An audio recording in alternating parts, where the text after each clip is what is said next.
Hi everyone. Congress has officially passed the one big beautiful bill.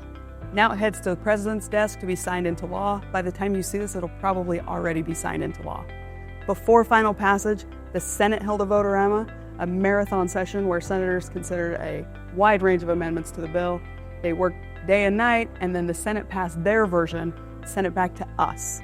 Because they weren't identical, we had to vote on it again. After we voted on the rule and some procedural things, we passed the bill, and now it's going to become law just in time for the 4th of July deadline. For months, we've worked closely with my colleagues in the House to make sure Utah is well represented in this bill. This legislation reflects the priorities I've heard from people across the state. It delivers the Trump economy, makes meaningful cuts to spending, invests in rural America, border security, our military, and American energy. When it comes to Medicaid, here are the facts. This bill cuts waste and strengthens Medicaid for vulnerable Americans, the people who the program was intended to serve. These reforms will save taxpayers $326 billion over 10 years. It also ensures that this program is serving American citizens, not people who are here illegally, and that it's focused on pregnant mothers, the elderly, and children, and the disabled. That's who Medicaid is supposed to be for. When it comes to SNAP, we've included work requirements for able-bodied adults and limited the programs to citizens plus green card holders. This ensures we can keep the program stable long-term.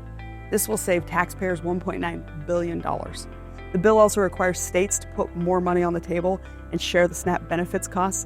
That creates an incentive for the states to make sure that they're serving the people who are intended to be served. Utah's actually doing a pretty good job of that. We're not going to feel it the way some other states will.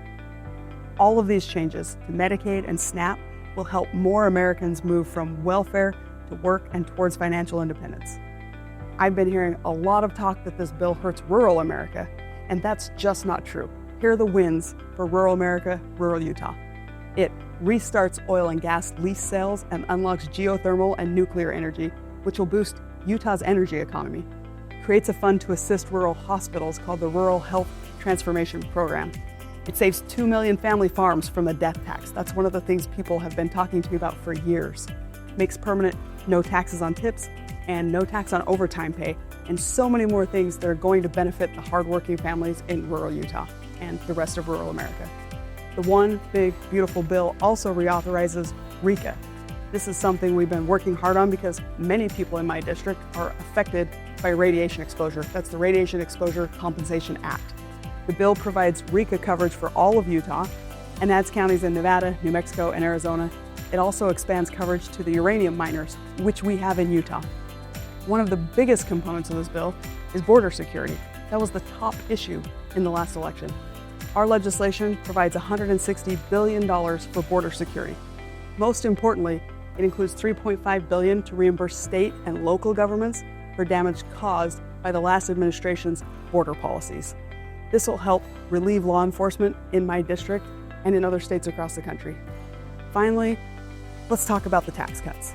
This bill will save Utah's 2nd Congressional District from a 22% tax hike. It also increases the child tax credit, the standard deduction for seniors. Overall, this bill helps lift the middle class. It strengthens rural communities, and it'll boost our economy. At the end of the day, this bill cuts waste, fraud, and abuse while including critical pro-growth provisions that will save taxpayers. We've cut $1.6 trillion over 10 years. We're cutting back on the spending. That's what we have to do to start to get our debt and deficit under control. We're not going to do it in 1 year, but we're taking the necessary steps to get there. And that's it for today's Highlight on the Hill.